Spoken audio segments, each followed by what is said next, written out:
As a salon or spa owner, cosmetology school gave you the skills to serve clients, but it definitely didn't teach you how to run a business. Somewhere along the way, you probably thought ownership would mean freedom, but instead you're working more hours than ever, barely paying yourself, and low-key worried everything's going to fall apart the second you step away. Welcome to the Beauty Biz Breakdown, where we give you the real strategies, systems, and structure that you need to fully step into the CEO seat in your beauty business.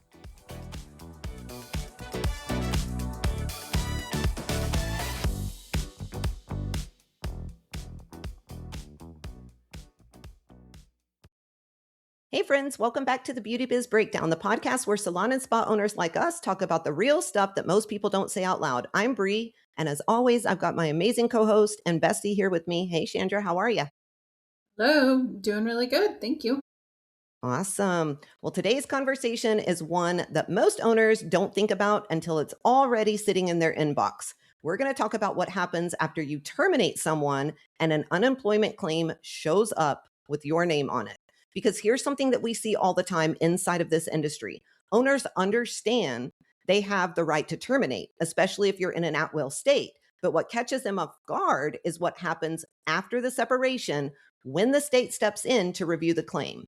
And that is where a lot of salon owners start feeling unsure of what actually matters, what the state is looking for, and whether their documentation is strong enough to hold up under review. So we are going to walk through how this really works behind the scenes, how at-will employment fits into the conversation, what the unemployment office is actually evaluating, and how to protect your business before you ever find yourself responding to one of these notices. Chandra, let me ask you this right out of the gate. When an owner gets that unemployment notice after a termination, what is usually the first reaction that you see? I think they get mad and they take it personal every single time. I don't know why, but that always seems to be the initial reaction to that. I agree 100%. In fact, I have taken it personal many times in my ownership journey. So you're calling me out right now, and I agree with you 100%. I want to ground this in something real because Chandra and I have seen both sides of this play out in BBA. And I know a lot of owners listening are probably sitting somewhere in the middle of this right now. So we had an owner come into the program who was already feeling the financial sting from this exact issue. She had lost multiple unemployment claims before she ever started working with us. And honestly, it had quietly cost her thousands between the claims themselves and the impact to her unemployment tax rate. That is a piece that a lot of people don't look at. What made it really frustrating for her was that in her mind, she knew the terminations were justified. They weren't random decisions. These were team members who had ongoing issues. But when the state reviewed the cases, her documentation just wasn't strong enough and it wasn't consistent enough to support the story that she was telling. So when we dug into her process, the gaps became very, very clear. She had a handbook, but policy acknowledgments were super inconsistent. Most of her coaching had been verbal, right? They were never captured cleanly. So the write-ups weren't happening. If they were happening way too late in the game, and it wasn't showing kind of where the patterns had started. And her termination paperwork wasn't always lining up perfectly with what happened in the months leading up to the separation. So we didn't just tweak one form and call it done. We tightened the entire flow. We cleaned up how and when the coaching was documented. We made sure every team member had signed, dated, and policies tied directly to everything that was going on. We walked through what progressive discipline should actually look like in real time in her salon, and we standardized how her terminations were being written and supported. Fast forward to her last two unemployment claims after those changes were put into place, and the experience looked completely different. When the notices came in, she wasn't scrambling to piece things together. She pulled the files, submitted clear documentation, and she let the process run. And she has successfully won her last two cases because the paper trail finally matched what was actually happening inside of her business. Chandra, when owners hear something like this, do you think most of them even realize how much their systems behind the scenes affect how these claims are actually being played out? No, I don't think they realize it at all. I think they're always caught off guard when we start going through this process and they're like, oh, I have to do this and this and this. And it's like, well, all of these systems correlate together as far as I've feel like. So as long as you have these all in place, you're covered 100%. We haven't had any issues using these processes in years. Right. Yeah, I do think this is one of those systems that people just completely overlook. They do not think about it. And honestly, it's probably one of the first things that you need to implement when you are creating those handbooks and those policies and the procedures and all the things. So they're really, really important. That's all I can say. And if you don't have this, you really, really need to start thinking about it. So let's kind of get into the thick of this. And I want to preface this by saying this topic is just more important than we can even say. Like, the first time that I got an unemployment claim, I was completely thrown off guard. I had no idea what to do. I thought that my documentation was in place. I was really good about, I've always been a note taker, right? I've always done things really, really good. But I came to find out really, really quick that I didn't have anything that I needed. One thing that I want the listeners out there to remember, Chandra, is we can only give so much information on this podcast, or else we would be talking for hours. So we are going to try to give them what they need, but you need to look at what's actually happening on your state side. Because I think once you understand the process in the state that you live in, these notices will stop feeling so dramatic when they show up. So we're going to give you what we can, and then you need to go and do your own research. So when a former team member files for unemployment, the state automatically opens a review. That's just what they do. Their job is to gather information and decide whether the person meets the guidelines to receive the benefits or they don't. Most of the time, you're going to get a notice asking for the separation reason, the last day that the employee worked, some supporting details, and there is usually a very, very firm deadline attached to that. You need to hear me when I say that. One thing I do want owners to take really, really serious when they are creating this and thinking about this is if that response window gets missed, the state will often move forward using only the information that the employee has submitted. So timing on your side, it matters more than what you can even realize. This is even in at-will states where you absolutely have the right to end the employment.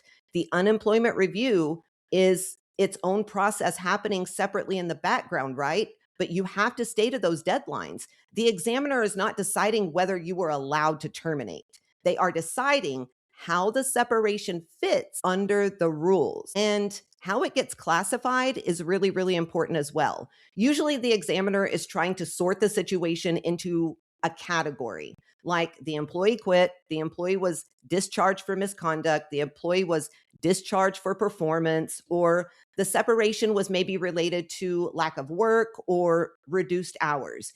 Each one has different eligibility rules that are tied to those categories. Very, very important for you to understand. Chandra, when owners finally see how structured this review really is, do you think it changes how seriously they start taking their documentation?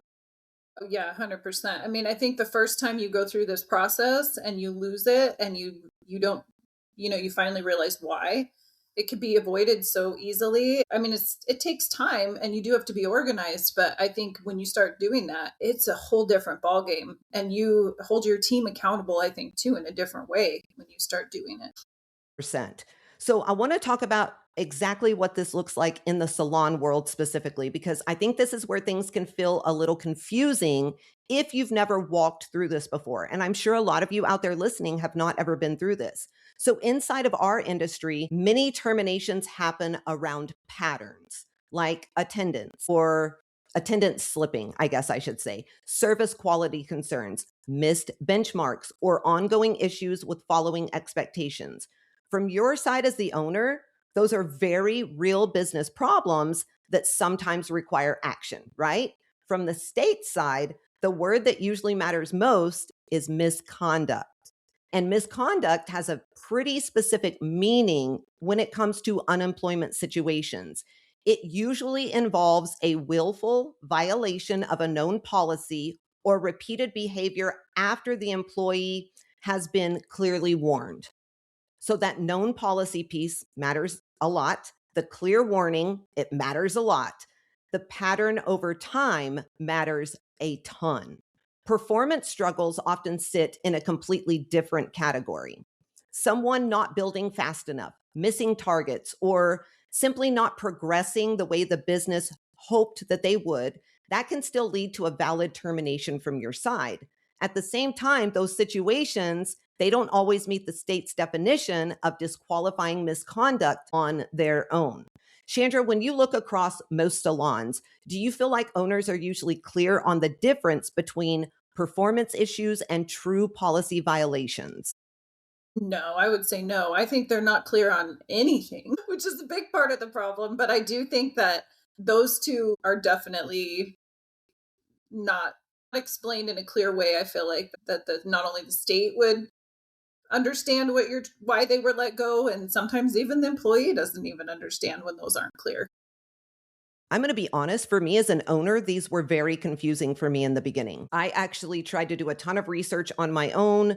And then I sat down with my attorney for a very long time and had them explain it to me because I kept getting the way that I was writing things up and the way that I was documenting and the way that I was naming things wrong all the time. I didn't necessarily lose a case, but it definitely made my case a lot harder. So, doing my due diligence, doing my research, talking to my attorney, it was a huge help for me. Another piece that the state looks at is whether expectations were clearly communicated ahead of time. This is where those signed policy acknowledgments they come into play. When those are in the file, it becomes much easier to show the employee or to show that the employee knew exactly what was expected. Consistency in how policies are enforced also shows up during reviews. If something is written but handled differently across the team, it can make the situation a lot harder to follow from the outside. Remember, the examiner is not in your salon and they are not watching everything that happened. They are reading what is submitted and then they're trying to piece together the entire timeline. Chandra, do you think most owners see their policies as real protection for the business or more like paperwork they were just told to have? Definitely more like paperwork they were just told to have for sure. I think they definitely, I mean, once you go through that process, you realize how important it is. But I think in the beginning, it's just more of a nuisance to most of the owners than it is to actually be taken seriously, like it's protection for your business. Absolutely. So, one of the things that I really screwed the pooch on is the first time that I was creating my response as the employer. So, I want to talk about that because that employer response itself, I mean, small choices here can make a really big difference. And I found that out the hard way. When you complete the questionnaire or you speak with the state, the strongest responses are usually simple and factual. Please remember that. Dates of prior warnings, right? What exact policy was involved? What happened? What led to your final decision? That kind of clean timeline is going to help that examiner follow exactly what took place. This is also why ignoring the notice or giving some sort of rushed, vague answer can really work against you. A lot of claims move forward simply because the employer response didn't clearly support what happened. You have to do your due diligence when you're doing this. Where things can get really messy is when the story shifts across documents. And this is the mistake that I made. If the termination form says one thing, the written response uses different wording, and the employee file tells a slightly different version, it is going to create a lot of extra questions during the review that you do not want to deal with. Trust me when I say that. Most of the time, this happens because different leaders handled pieces of the situation at different times. Now, if you're by yourself, you don't have to worry about this as much, but this was my problem, right? I had leadership roles in place who were helping me with things, and we didn't quite word things the exact same way. Chandra, when you're helping owners kind of clean this up on their back end, do you see that kind of inconsistency across managers pretty often? I mean, to be honest, we do see it across managers, but also sometimes across the owner, because I feel like sometimes it 100%. depends on their mood. Like when they're handling a situation, they write out one thing because they're mad, and then maybe something else comes up and they write it a different way because they're just in a different headspace. So I think really, yeah, I think that's a really important piece that you said is your communication needs to be the same across the board when you're dealing with those situations. It can't be all over the place and chaotic. Yeah, same wording. It needs to all point back to the one policy that you named or the two policies that you named, right? Very, very important. Attendance. Let's talk about that one really quickly because I think that's another area that comes up constantly in salons, right? Repeated no call, no show situations tied to a written attendance policy are usually viewed much more seriously than just the occasional lateness. You really need to understand that. What helps the employer's position is showing the pattern very, very clearly. The policy, the prior occurrences, any warnings, and the final incident that led to separation. When it comes to people just being late, those are a lot harder to fight than them not showing up, not calling in, doing things of that nature. So when you're writing those up, you need to keep those separated. And just so owners understand why this matters on the business side, repeated chargeable claims can affect your unemployment tax rate over time. So even though each state calculates this a little bit differently, this is one of the reasons tightening your process early is going to pay off for you long term. You may also see situations where the employee claims they felt they had to leave, right? Like they didn't have a choice. They had to leave. This is why steady scheduling practices, clear communication, and even enforcement across your entire team matters so much. When your systems are consistent, like there is no question, black and white, your responses tend to be much more straightforward if questions come up later. So, once again, this is why the structure in your business matters because it helps you on the back end when you're dealing with stuff like this. Chandra, in your experience, do most owners realize how much their day to day consistency shows up later when situations start to escalate? I mean, I think they realize it once they get to that point for sure. And it's true. Like it can feel very exhausting when you're dealing with these kinds of situations because you have to be so careful and documenting everything and wording things correctly and having conversations and all of that stuff. All of the unemployment stuff, I feel like the way it's written in every state is always more in favor of the employee than it is of the employer. So you really have to be diligent in crossing all your T's and dotting all your I's and making sure that everything is 100% accurate because they do. They tend to fare more on the employee side. And you realize that when you go through all that and then you start to understand why it has to be that way. Yeah, absolutely. And I know we kind of talked about this earlier, but you really, really need to start thinking about leadership roles and management in your studio because this is a piece that gets overlooked when you have a leadership team, right? If you have those managers or team leads involved in any sort of coaching, in any sort of discipline, in any sort of one on one meetings, any of that, you have to make sure that they are all trained the exact same way. They have to be consistent. They have to handle, everything the same way, whether it's verbal, whether it's written. Yes, they can have their own personality, but it's really, really important because those gaps, they can surface later when the file is getting reviewed. And it is one of the fastest ways to get your claim denied. I think Chandra, we can kind of walk people through the steps that they need to take to start getting this kind of ready in their business this week. But would you say most teams have a consistent approach to documentation across leaders? Or do you think that they all kind of do their own thing, even though they know what the rule is? No, I mean, I think they all do their own thing, even though they know what the rule is, because there's not even clear documentation usually from the owner to give to a lot of those leadership roles just to make sure that they're doing it correctly. So when we first start implementing these processes with salons, I feel like they don't. They're just kind of like, well, if they do this, this is what you need to tell them to do. They write it out on some random piece of scratch paper and put it in a file. So I think that tends to be the norm in the beginning when we start going through this. Yeah, absolutely. This is something that really caused me to get my leadership roles into place very, very well. I was really good about having scripting, right, for my technicians, scripting for consultations, scripting for other things, but I never thought about it when it came to coaching for the leadership team and disciplinary actions for the leadership team. And so I created all of this for my business the same way that I would my guest experience journey, or like I said earlier, the technicians when they're doing things. And it really, really helped. Like I said, everybody has their own personality, but there was structure within each and every one of those conversations that I knew were going to protect us in the long run. Something that I want every owner out there to think about is you always have to think about all of this stuff on a CEO level.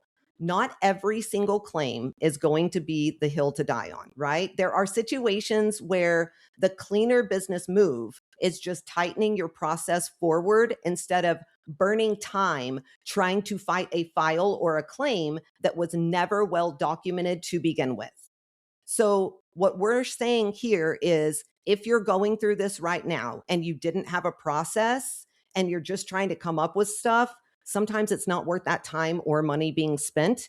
Just start structuring it now so that the next file or the next claim, you know that you're going to be protected on. I fought one time for a very, very long time. It was like my second one, and I swear it took months and it wore me out. I would have been better off just allowing that person to collect unemployment, cleaning up my structure, using my time better elsewhere, and having it ready after something happened. It killed me. I'm not going to lie. Like, it killed me emotionally, mentally. I was just in a really, really bad space. Have you ever had one like this, Chandra?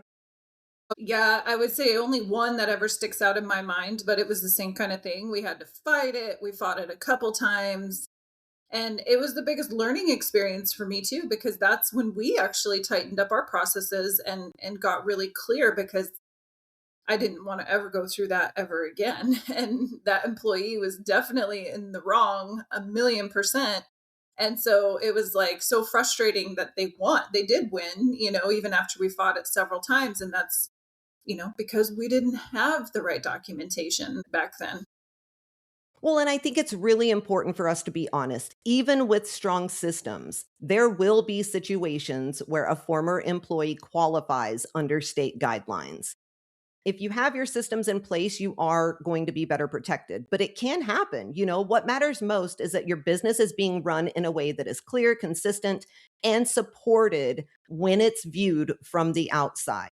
Chandra, before we get into the steps that owners can take this week, what is one thing you wish more salon owners understood about how these claims actually get evaluated?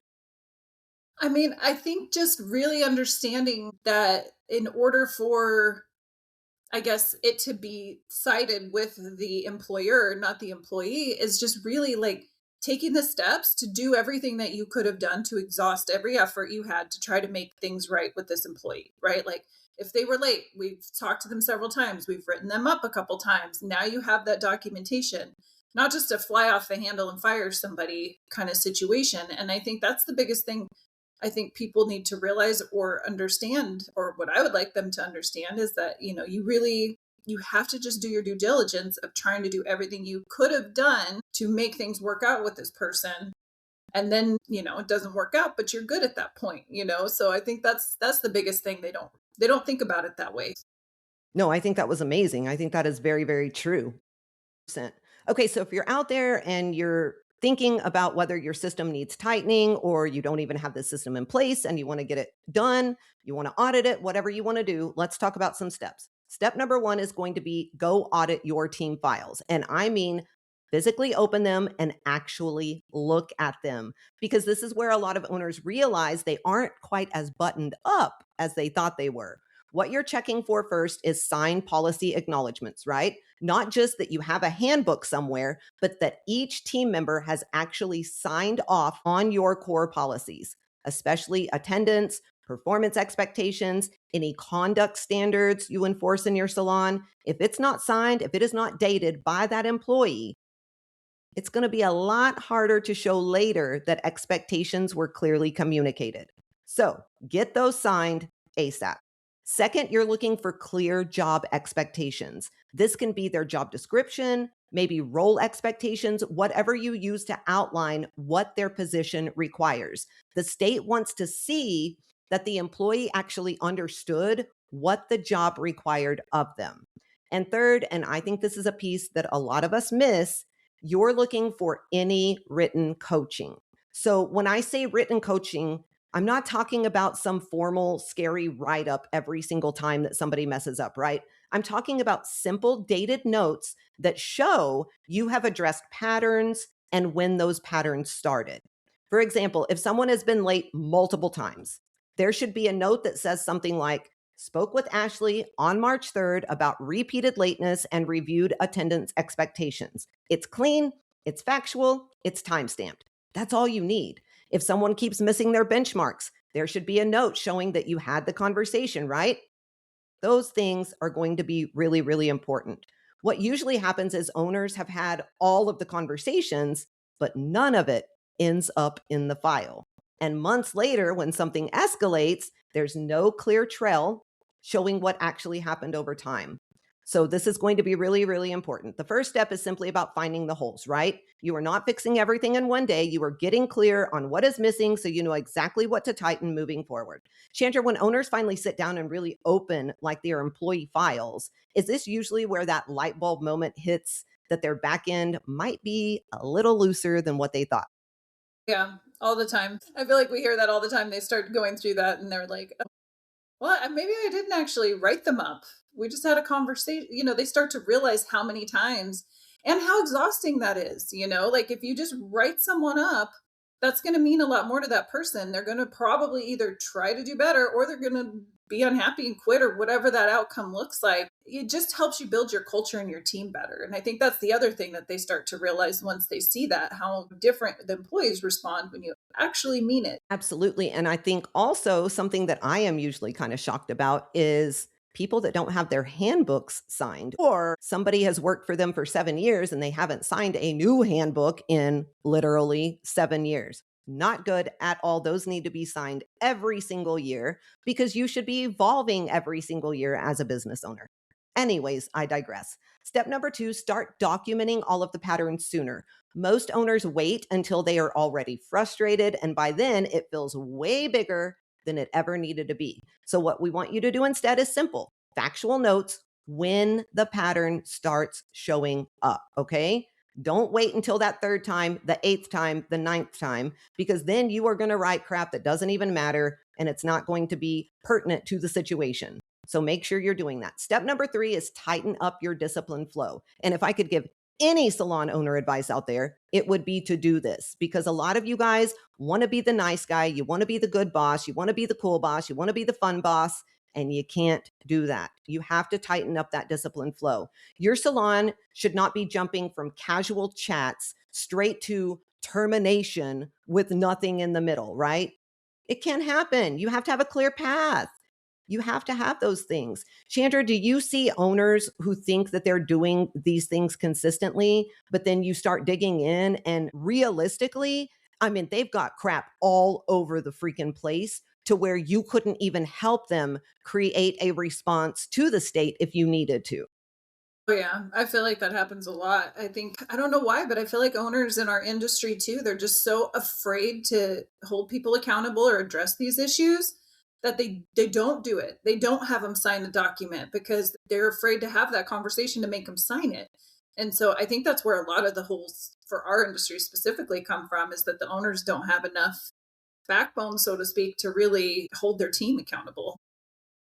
Yeah, it's really sad. It honestly is really sad. And you and I say this all the time, but we're going to repeat it again today. People like rules. They really do. We need structure in our lives. I don't know why salon owners think that that doesn't exist because it does. We all live with them every single day. I can't get in my car and drive down the street without following a rule or having some structure, right? It's just the way that it works.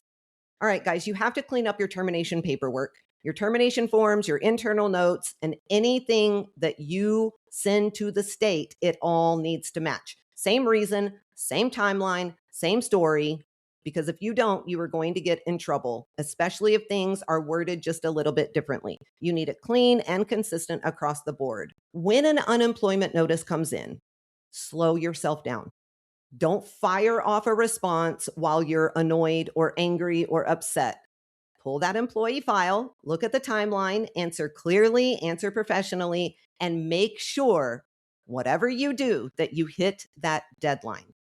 You have to treat this like real business paperwork because that is exactly what it is. Chandra, when owners pause and they review the file first, do you notice their responses are usually much stronger? Oh, yeah. I think so, because then it puts the reality in front of you, right? Like you have a different perspective than if you don't have that to lean on, I think. It's absolutely true. 100%. All right, guys, if you'll put these things in place, your salon will be running a lot tighter already. And when it comes to situations like this, you are going to be more covered. And I promise you, you're going to learn more each and every time that you have one of these claims. Make sure that that leadership team is buttoned up behind the scenes. They know exactly what they're doing every single time that they are dealing with an employee or helping you in some way or another. All right, let's get to our listener question really, really quickly. This owner wrote in and said, how do I handle a team member who keeps asking to bring in outside services or side work that isn't part of what we currently offer? Chandra, I'm going to toss that one to you. I mean, I'm trying to think of like where this would even make any sort of sense. I think that the biggest thing is that we just have it in our handbook. Like you can't do that, you know? If it were an out like we had somebody once, I'll just give an example, that wanted to do lashes and we don't have lashes. We don't do lashes, we don't have lash rooms.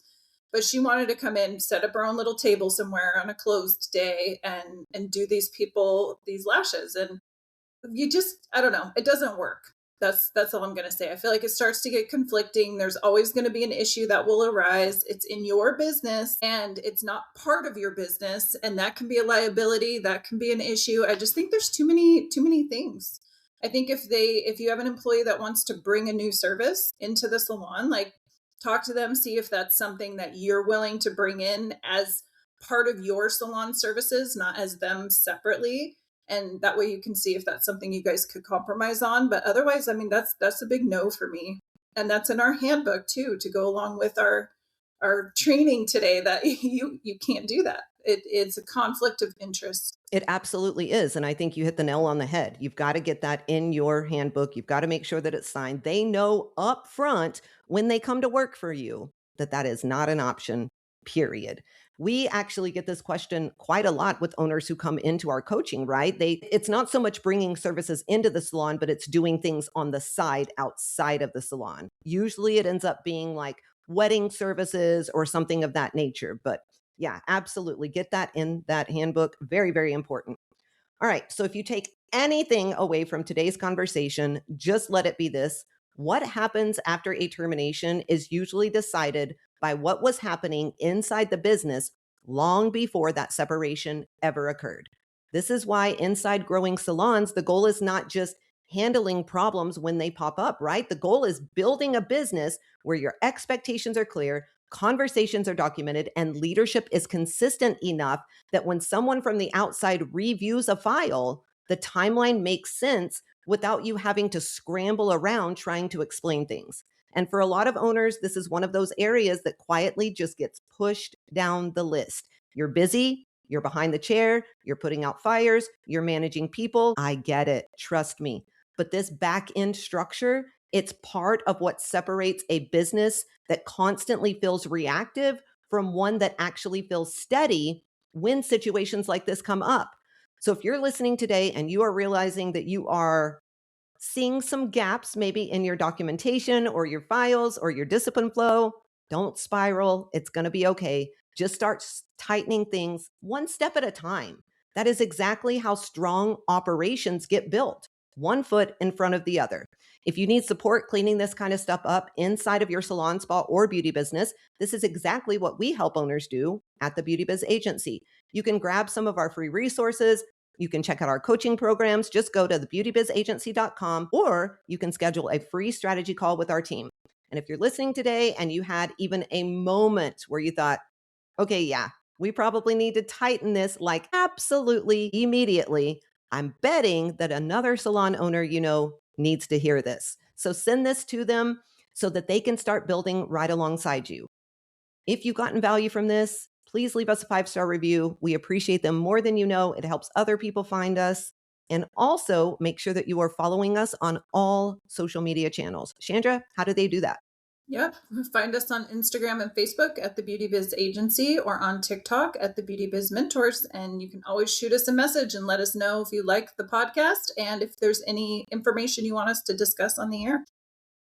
That's a wrap. You've been listening to the Beauty Biz Breakdown, where salon owners stop guessing and start running businesses that actually hold up under pressure.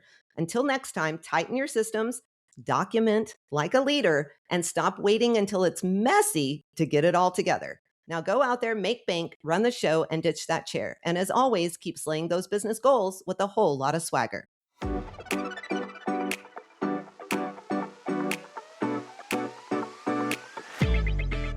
If this episode lit a fire under you, don't just walk away and let it die out.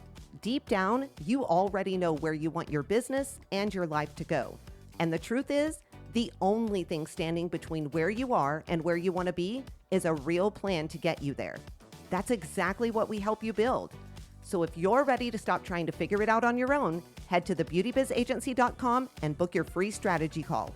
That call can give you the clarity that you've been needing and a real plan to move your business forward. Because at the end of the day, the only thing standing between you and the salon business you've been dreaming about is whether or not you're willing to take the action and the steps in order to build it.